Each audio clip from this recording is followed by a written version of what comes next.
everybody. Welcome to Goodlife Gym. This is the Spring into Action workshop organised by Julie mainly and me a little bit. She's done all the work. I had some inputs on ideas, and this is our event together, our first event together. So welcome and thank you for coming. So today we're going to talk about lifestyle, what I work on, how I operate, and Julie's going to talk about how we exercise efficiently, and she's a PT, I'm a GP. So again, thank you for coming. Those are my socials. You can follow me on Facebook, Instagram, and I've just gone into TikTok, and someone suggested I should do a dance or something, which I haven't started yet. In your goodie bags there's these sponsors. Thank you Simply Swap Foods for coming. David has brought all his goodies to put in your goodie bag and sell, and fantastic product, lovely family business. You can check out his business afterwards. So there's other businesses that's contributed to your goodie bag. Thank you for the sponsors. So just to introduce myself, for those who doesn't know me, I'm a GP in Wantirna, just up the road. I've been working in Wantirna Mall Clinic for about 20 years, and I got into low carb about 4 or 5 years ago when I wanted to go to the gym and the baby's become a bit bigger. I joined the gym and I participated in an 8-week body transformation challenge. The trainer had me put my food 120 gram on the scale and 20 gram of fat and very little carbs. And then after 8 weeks I lost 4 kilos, 4% body fat, and I was fantastic. I loved it. I love eating all the good healthy food. So I looked into it. I did low carb down under doctor's course, which is a weekend course, and then subsequently did nutrition network and low carb down under, lots of learning. The screen is a bit off, sorry. There we go. So I did much more learning, and last year I woke up one day and I decided that I'm not going to be just a normal GP. I want to start my own low carb clinic. So I told the boss at Wantirna Mall Clinic that if I can start a low carb clinic, would you support me? He said, yeah, all right, tell me what's going on.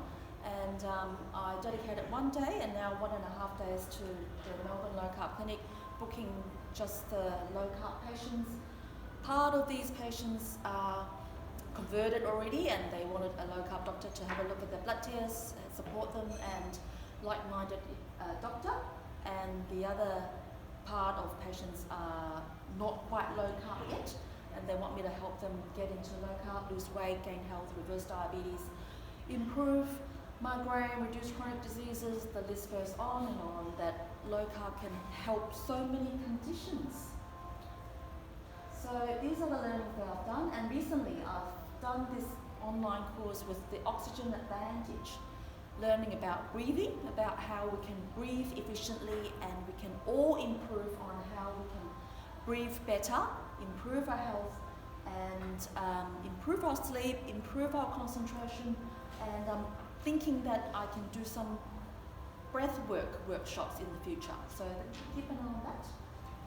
So that's how I work on is these 6 pillars of lifestyle medicine, is working on improving one's nutrition, and I also talk about exercise, but you don't need to exercise to lose weight.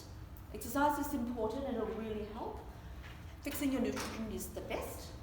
Fixing your sleep will be fantastic as well. Managing addictions, managing your stress, having healthy relationships. You can't have one missing. Sometimes just you do everything right, exercising, do good nutrition, and then you're stressed out. Sometimes those people just can't lose weight as well and can't gain health. So fixing everything is very, very important. So if you want to change your body, you first have to change your mind. So you have to work on both things, work on your mindset and improving your physical health, and it interrelates. So early in the year, I looked at Google, and I looked at how to transform your health. What does the internet say? So these are the main things. Breathe deeper, eat more plants, except I don't think that is right. I think we should eat more meat rather than eat more plants. We should move our body, we should laugh, detox, eliminate the worst offenders. So that's like sugar, processed food is the worst offender. Vegetable oil, canola oil, those are worst offenders as well. Meditate, do some reading, have a fitness quickie, eat more healthy fat, and stay inspired. So that's what I work on. So first of all, I'd like to talk about how we improve our nutrition. So I'm a low carb GP. I talk about eating not much carbs, less carbs. Prioritizing your protein. That's the first thing you should think about when you're building your plate. Is we eat chicken, fish first thing, and we should majority of our food eat all that. And add some healthy fat. The fat is very important. We need it for our brain health. We need it for hormones. Don't go low fat. So going low fat, as our food pyramid suggests, that is actually quite detrimental to our health. So we need some healthy fat. Most people realize that the avocados and nuts, olive oil are good healthy fat. A lot of people don't know that the fat around the meat is fantastic as well. Cheese is great, the butter is great, and yogurt, dairy, that's all fantastic. So we need to make sure we eat healthy fat and not the unhealthy fat. So vegetable oil, canola oil, sunflower oil, they are all seed oil, they are plant oil which is manufactured from petroleum. I heard a talk in San Diego by a medical doctor. He actually looked at all the studies from the, there's a study that was done by a doctor many years ago. They put people on a rice diet. So these people just ate rice and fruit and sugar, no processed food. And they lost fantastic amount of weight, which is amazing. So he figured, this doctor's called Chris Kenobi, so you can look him up. And he's got a book called Ancestral Diet something. So he just mainly talk about getting rid of the seed oil, vegetable oil, canola oil. Even if you eat good, healthy carbs, then you can still gain health. So the number 3 that I talk about with nutrition is limit carbs and only eat the good carbs. So if you have diabetes, if you have chronic diseases and you really want to reduce your carbs, then you don't have to eat the carbs. The lower you go, the better it is. But if you can't go quite low, if you moderate to 20 to 50 grams of carb a day, you'll still benefit from not eating the carbs. So ideally, you stay away from the sugar and the processed foods as well as the gluten. Eat the good carbs like the pumpkin, root vegetables, a little bit of potato, then you'll still gain good health. Don't forget the salt and the seasoning. So salt is very important for bodily function. Everyone should be adding salt, and you can have the seasoning for flavour. You can have spices. I've got lots of mango seasoning. This is my spice rack on my pantry. And have salt and pepper, chili, olive oil, whatever you like, and that'll make food really tasty. You don't need the carbs. So why are we getting rid of the carbs? The carbs are just glucose molecule linked together. Fructose is from the fruit. Sugar, sucrose, is a combination of glucose and fructose. And starch is a combination of glucose molecule linked together. So it's not just the simple carbs, it's the whole grain as well. It's the rice, it's the pasta, it's the multigrain, as well as the simple carbs. So there's cereal, there's oats, they are all carbs. The traditional dietitian will tell you to eat whole grain and not the simple carbs. The whole grain are just slowly giving you the poison rather than quickly giving you the poison. So we should just eliminate it altogether or cut it really low.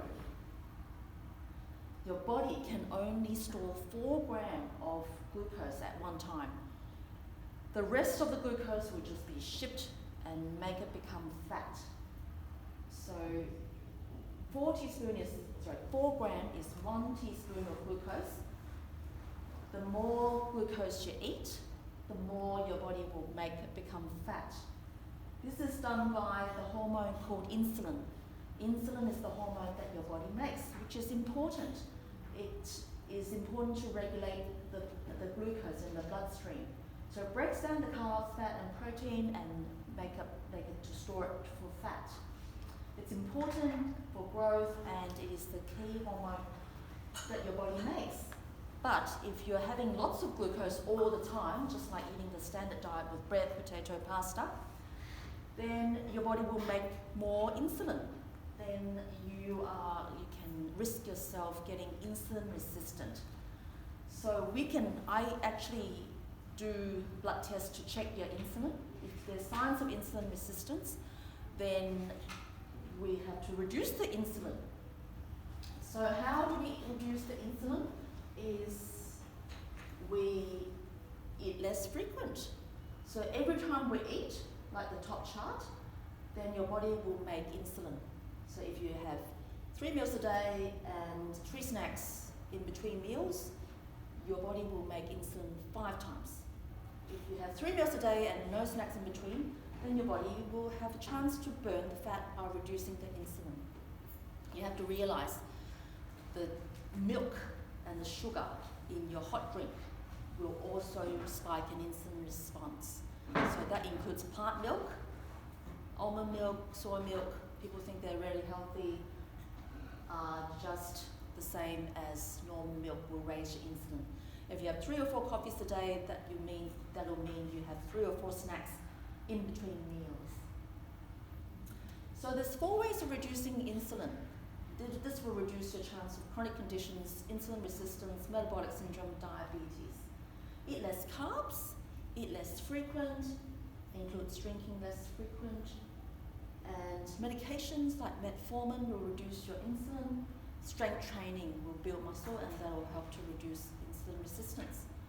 So these are the 4 ways you can do. So strength training is fantastic. I show my patients Jamie Hayes. You can look up his YouTube video on how to exercise very easily, 15 minutes twice a week. That's all you need.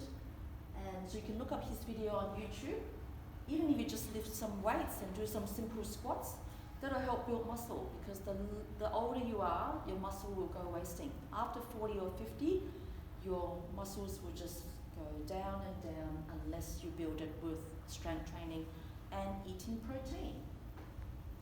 So you can do it in a group that'll get you accountable, and you can enjoy it. You can have community when you're exercising. I love parkrun. I don't know if you know my passion about parkrun yet. This morning I've been, every Saturday there's a parkrun. It's free. You can walk the whole thing. You can volunteer. You don't have to run anything. If you walk, it takes you about an hour. That's fine. My used to be 4-year-old little kid walked for an hour and 15 minutes, and they will wait for you. It's fine. And if you go outside, absorb the nature, that'll be beneficial for everything, for vitamin D, mental health. Look at nature, look at green. That's my prescription to my patients. Imagine me not giving you a tablet and giving you a nature prescription. Wouldn't that be good? If you can't go anywhere, if you just sit outside, first sunlight, first 10, 15 minutes. If you can't walk, sit outside in your backyard, do some grounding, have your barefoot, or just sit in the sun. That'll get your melatonin up and that'll help you sleep for nighttime. So sunlight is so important. When I went to San Diego, you can actually have light treatment for cancer patients. So it's pretty amazing, just treating cancer patients with light. I think it's the best thing rather than chemo and radio. The next thing I talk about is fixing your sleep. So sleep is so important. We need to do proper sleep to function properly. There's lots of self-help books that you can look at, and you can download some podcasts, YouTube, and talk about sleep. Prioritizing the sleep is important. A lot of people don't go to sleep early enough. Having alcohol will affect your sleep. Having caffeine will affect your sleep. Some people just scroll all night and don't go to bed early enough. So those are the things that we need to be aware and make sure it's right on top of our agenda. Almost 9:30 or 10, I'm just going to bed pretty routinely, and I pride myself on prioritising my sleep.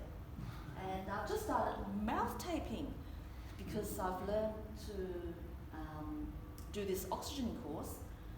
You don't know if you're nose breathing or mouth breathing.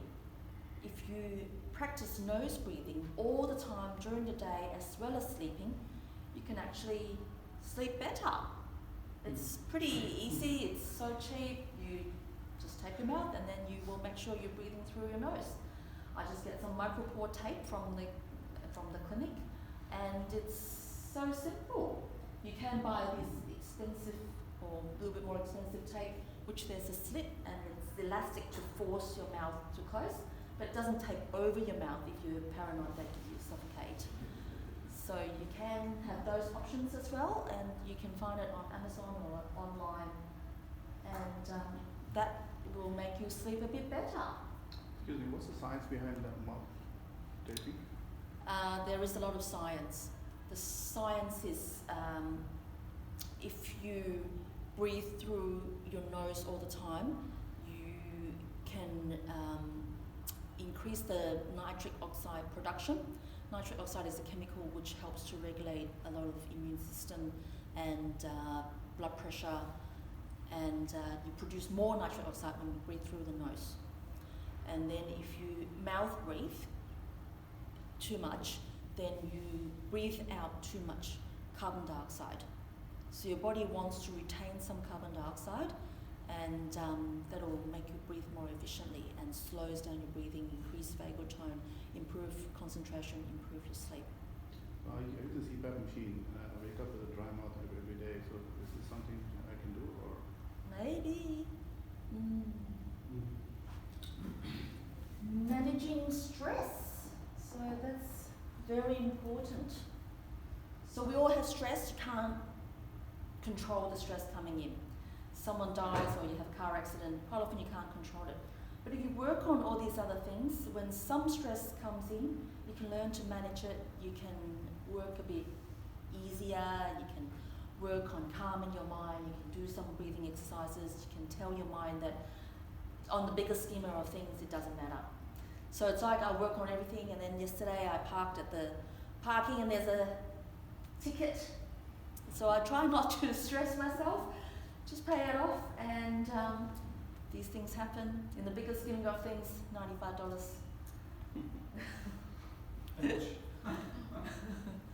So try not to get myself stressed.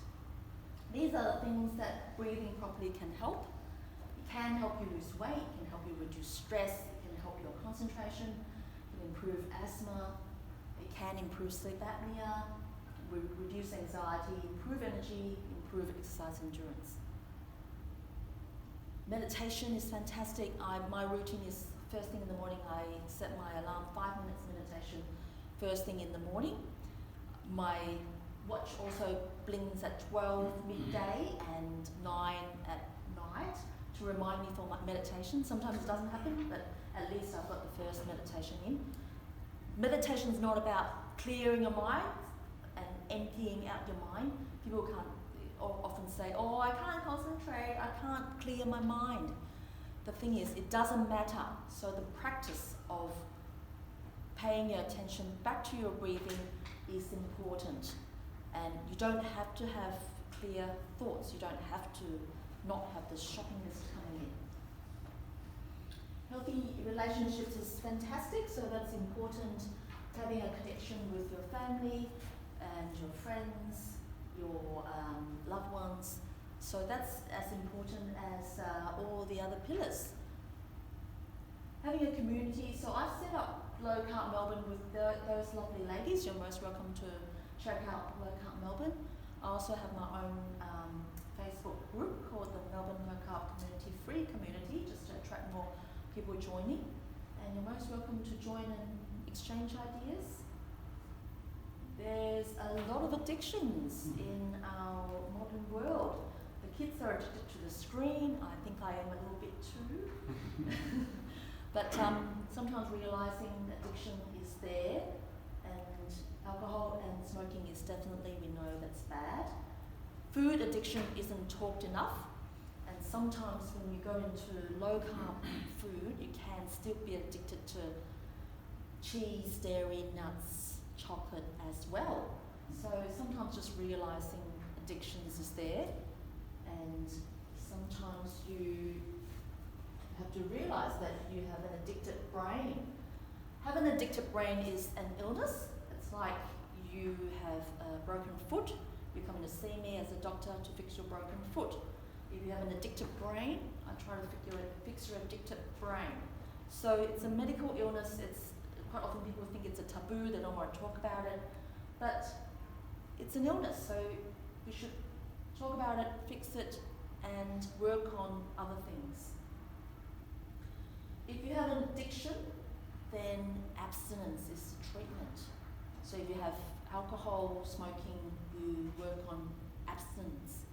If you have a food addiction with sugar, processed foods, you should really think about abstinence as well. There's no, moderation doesn't work. Quite often if you try to moderate, you will just keep snowballing and eating more and more of the sugar and the processed foods. So those are the things that we can think about with addiction. Eating low carb can make you full, make you less hungry. Eating less frequent and having a scheduled routine can be helpful.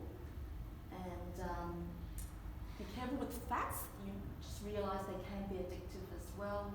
Exercising can improve your mind, improve your mental health, get the dopamine hits from exercise rather than the addictive food. Working on mindset, stress reduction, emotional management. So if you're managing your emotions with your addictive foods like sugar and processed foods, learning how to manage your emotions with something else like distraction, cuddling, a dog, or going for walks, going to exercise, realising what's going on in your mind. So those things are important. Again, these are the 6 things that I work on to have a good, healthy lifestyle. So I do telehealth Australia-wide, and I do face-to-face. I'm just up the road on Baronia Road, and I have a membership program. I'm affiliated with Linda Rose, who's a coach from Perth.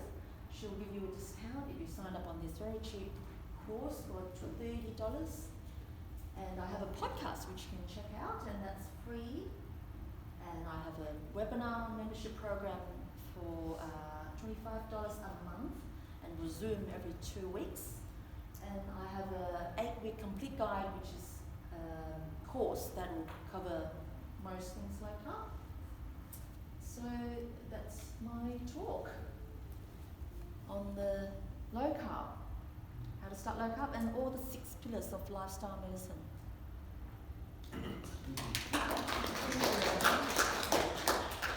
So who here don't know me? Everyone knows me. A couple. Okay, great, thank you. So can I just ask a few questions? Yeah, Julie. The first one I wanted to ask is, what training do doctors actually get about nutrition when they're doing their studies? Not much at all. And so in not much at all, so there must be some. I finished at year 2000. Okay, oh, okay. So this is a long time ago. I remember there's some talks on unsaturated fat, polyunsaturated fat, and saturated fat increases cholesterol and those things. But because I've got a special interest in this the last few years, I've unlearned everything that I have been taught in medical school and unlearned all the cholesterol paradigm, and I have relearned about this is the real food diet we should prioritize protein so we can optimize muscle and bone health, reduce inflammation, and don't eat all the processed food, which is the sugar and the carbs and the vegetable oil. Question, Avi. In relation to the food pyramid, we still see that horrible pyramid in the wrong Yes. presentation. It Yeah. should be upside down Absolutely. with the way we're learning about carbohydrates. Yes. My husband was diagnosed with diabetes about 15 years ago, and the nutritionist that he was seeing, the diabetic nutritionist, Yeah. were all still recommending that he had cereal for breakfast. Yes. You know, and I'm thinking that, as you said, that's feeding the poison slowly. Yes. And when is that going to turn around? When is the Australian Diet Association going to acknowledge that that kind of There's a lot. triangle is wrong? This is a very complex problem, and the low carb community is working so hard to try and change it. Like James Mukey, the 2020 Australian of the Year, has worked very hard to try and get a new Australian dietary guidelines, but he hasn't been successful, and there's a lot of forces at play. Big foods, Big foods, yeah, Yeah. they're behind it all, aren't and they? the Dietitian Association is run and supported by the Big Food Company, and the Heart Association is supported by Sanitarium. It just goes to show that we all have to be our own advocates to a large degree. And my finding you, when I was looking for someone who was making low carb a forerunner, Yeah. I had already done a lot of research into low carbing, but to actually find a general practitioner Yeah. that supports and promotes and Impossible. encourages and educates about it all. Unfortunately, we still think calorie in, calorie out, so that's a lot of doctors think if you eat less, move more, you lose weight. And the same as a lot of other health professionals still think you should eat less and move more. And it doesn't matter if you eat the bad food, if you eat less, then you will lose weight. The thing is, it doesn't regulate your hormones, you get hungry and you starve if you eat less, and then you eventually put on weight and even more. And you go yo-yo dieting, and you're I never had a weight problem as a young person until I started dieting, and then I put on like 20 kilos from dieting. Yeah. So that's what that's what we've been taught is eat less, move more. But yeah. I've just got another question that I just wondering if you can expand on a bit. I find that in my hypnosis practice, I have a lot of clients ring up thinking that they have a sugar addiction, and then when you look at their diets, the issue is really not what they are eating as much as what they're not eating. They don't understand the benefits of proteins and fats. So particularly the fats, you touched on the good fats, but can you just expand on that this whole myth about low fat and the shift to high fat now, what the reason that is with our blood sugar regulation, appetite, satiety, so on? Yeah, absolutely. So the standard Australian guidelines or standard American guidelines used to say the fat is no good, eat low fat and get rid of the fat around the meat, get rid of the oils, and just fry in the frying pan. You don't need oil, so that's what use margarine, don't use butter. So that has caused so much problem that most of the whole population has got metabolic problems. A lot of people are overweight, and this is the experiment that we've come. The dietary guidelines came at 1977, and since then, there's been a weight problem. Obesity is just out of control. I think that there was a study done, and the big manufacturers of the sugars and the fats had That's a right. big debate about it. Yes. And the fats lost, and sugars were put aside because they had perhaps more money in the whole scheme of things, and fat became the big enemy. That's so right. Yeah. that's why we were encouraged to low fat. But if you look at anything low fat on a label, you'll see that it has high sugars in it still. So that's the thing that we've been gulled into believing is correct. That's right, yes. And then even earlier today we talked about cholesterol. The fat and the cholesterol is just a myth. Eating healthy food, healthy fat, can increase the cholesterol, but it's not the total cholesterol that is of matter. It is the triglyceride and the HDL that is in the diagnosis of metabolic syndrome. So we really should try and reduce the triglyceride rather than worry about the total cholesterol. So we should reduce the triglyceride and increase the HDL. So fat is very important to produce cholesterol. Cholesterol is very important to make hormones. The brain is made of fat. So we need the healthy fat to make brain health, for hormones and making neurons. We need the healthy fat for longevity. So if you have low fat, that automatically increases your sugar. So sugar is highly inflammatory, increases your insulin, increases your inflammation. So the balance is just so important. And also from an appetite perspective, you know, once the body has acknowledged that it's got enough fat, the appetite's more likely to stabilise. Yeah, so a lot of patients, they come in and they say, I don't eat much. This sentence has a big problem. I don't eat much. That's why can't I lose weight? Because I don't eat much. So this is a problem if you're not eating much. You should be eating the protein and the healthy fat, then your body can function properly. If you're eating small serves, some people say, oh, I just eat a small tiny serve. Quite often that is just not enough protein and not enough healthy fat for your body to function. That is starvation. Would you say a lot of people who are overweight are actually suffering from malnutrition? Absolutely. Effectively? That's right. So that is, malnutrition is the body is retaining more and more fat because the body wants to hold on to everything that they can get. So they're making the fat from the junk food, the bread and the sugars that they're eating. And they've been told to eat low fat, so they eat all the carbs, the bread, potato, pasta, and then they put on even more fat, and that is a form of malnutrition. Would you advise young people, like my kids, like 20s with normal vitals, should they also be on a low carb? I mean, it's difficult to get them on low carb because they have their soft drinks and their Coke burgers and pizzas and all. Yeah. Is it dangerous for them to be on high sugars and then Yes. switch over, let's say in the 40s or something? I mean, because I myself was on high carb until just about a few months ago. Yes.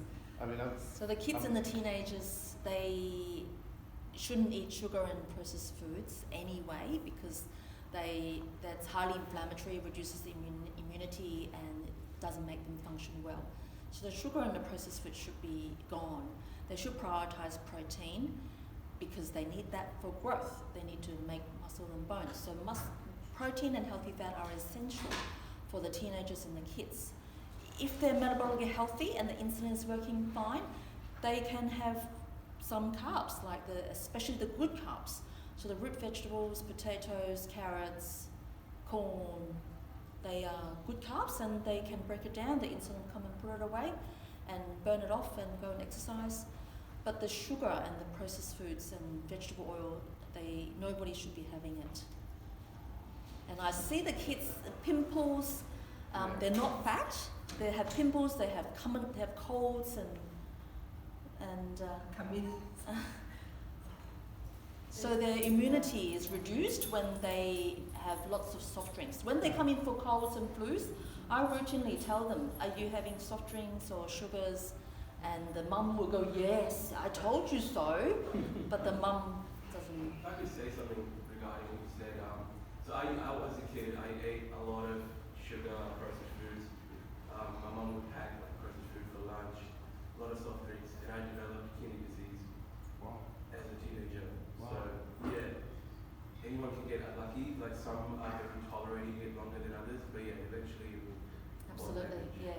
kids just manifested it in a different way, like acne, reduced immunity, common colds, and sometimes get urine infections. And In school, they're still teaching you the same old thing, the same Yes. old pyramid, and I mean, Yep. they just keep on perpetuating, Yep. going on and on and they on. get and on. lollies and treats when they footy. And the advertising and the, you know, Yeah. it's treats. Hospital food as well. Hospital food. hospital food. I mean, they should be the last place you get that kind of food. I mean, they give you yogurt Absolutely. and sugar in it, and I mean, I want to go to these schools and talk about it.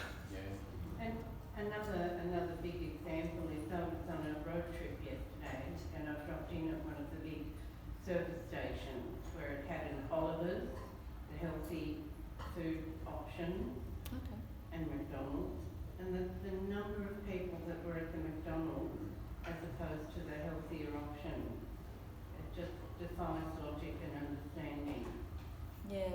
And then there's McDonald's funding Auskick Yeah. with the vouchers. Yeah. And then there's Gatorade or Coca-Cola funding these triathlon kids events. They think that if you have if you do the exercise, you can have the soft drink and the Gatorade. That's just fueling inflammation if they're inflamed already. On the topic of the Gatorade, I keep away from that, but I'm seeing all these sort of, they're called energy drinks like V or something. They say they've got energy, but there's no sugar in them. So what are they? Are they?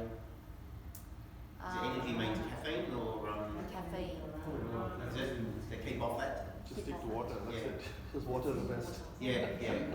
The artificial sweeteners also sometimes kick up your insulin. That's right. They Yeah, disrupt your gut health. They affect your gut microbiome. Is artificial sugars or sweeteners cancerous? Yeah, stevia. I pronounced it once. Are they cancerous? I don't know. What's stevia? Stevia is okay or? Stevia is not known to be not okay. Okay. What does that mean? It probably hasn't been fully tested. Correct. I don't think it's been tested. So, Yes. So there's a study coming out about erythritol saying it may not be that good, but depends on how much you have. But stevia is natural, isn't it? It's from the plant. It comes from the. Yeah. So might be alright. Speaking of sugar type drinks, are you very familiar with the kombucha style sugar-free drinks and the Yeah. actual efficacy of those? Are they really? Yeah, what they're if you make your supposed own to be? kombucha, that's great. You make your own, but if you buy all the little cans Yeah. and things. I buy them for kids sometimes, Right, okay. occasionally, Occasionally, not too much. not too much. What's your view on intermittent fasting? Fantastic. Less frequent, remember? Sure. So, would you do like the 5 days, 2 days off, or would you prefer someone to eat within like a certain time frame and not eat? Whatever, depends on what your goal is, depending on what you are trained to do. So, 3 meals a day is time restricted eating, breakfast, lunch and dinner, so that's great. Don't eat for 12 hours. That's fantastic. That is some form of intermittent fasting. If you can do that, you can try to do 2 meals a day. So you can do a brunch at 11 or 12 or 1 or 2, whatever you like, and then do a dinner. So that's 2 meals a day. That's fantastic as well. If you can do that, you can do 1 meal a day. That's called an OMAD, 1 meal a day. And you can do that once a week or twice a week if you feel like it. 1 meal a day is fantastic. If you can do that, you want to do 36-hour fast or even a 48-hour fast, that's great. You can do that, but you can do that once a week or once a month. 72 hours. You can do a 72-hour fast. If you feel like you want to have a detox, have a 3-day fast once a month, that's actually a great thing to do. Matt Phillips is a neurologist who treats brain cancer. These terminal brain cancer, they are destined to die. The life expectancy is 3 months. He puts these patients on 5-day fast. If you've got cancer, I'll be doing it. If I've got terminal cancer, then I think I'll give it a go. But 5-day fast. He said these patients are fine. Wow. So they go into remission or? The life expectancy is life much longer expectancy, than yeah. 6 So months. it didn't actually sort of reverse the cancer. Or it can. They scan the cancer and it has reduced in size with those ketogenic patients. So cancer needs sugar, basically. Correct. Cancer eats sugar. Cancer feeds on sugar. So if you starve them of sugar, then they don't feed very well on ketones. So can you replace, if you have a normal carb, like a regular carb diet and still do intermittent fasting, is it still okay then? Yes. You have to do keto and intermittent fasting? Doing keto and intermittent fasting is so much easier because you're less hungry. Yeah, But less hungry, if but you you- also don't get the headaches also. Correct. If you do normal diet and you eat within a 12-hour window and you eat 3 meals, same calories, normal diet, normal high carb diet, and if you spread out the meals, 6 meals a day, eating within a 16-hour window, the 12-hour window people will lose weight, eating the same calories. Right. So if you eat within a shorter window, that is much better than eating Just allowing the all the body to time. sort of burn whatever. Yes, that's right, yeah. Reducing insulin resistance. In regards to that, eating within a short window, Drs. Lucy and Dr. Mary in Real Life Medicine, they have a lovely analogy about the insulin having a lock on the padlock on the wood storage, being your fat storage, and if you're eating many meals a day, you're constantly spiking insulin, which means that it can't unlock your fat storage ability. So fasting or eating within a narrow window is certainly much better. You go to a doctor ask for a blood test, say I want to do insulin, they'll say no, you don't need to do it. They never ever you just can't get them to just write insulin for me. They say no, you don't need to do it. You're not diabetic. I said, but I want to do my insulin. No, you don't need to test for insulin. Nobody tests for insulin. Except Dr. Amy. That's where you go. Change doctors. So on that, obviously, Abby, in your handouts here, and for those of you who registered through the gym and maybe aren't in the network, there's information, also some offers if you go and visit her or want to speak to her more about the low carb program. Are there any more questions, or we might? I got one question, if you don't mind. I have a friend that's going through a rare leukemia disease, and Sorry, say it again. I had a friend who's in her 60s and having a rare leukemia disease, and going through chemo and stuff like that. And apparently, the Department of Oncology says it's okay to have sugar and cakes. Like, does it fit cancer cells or blood cancer?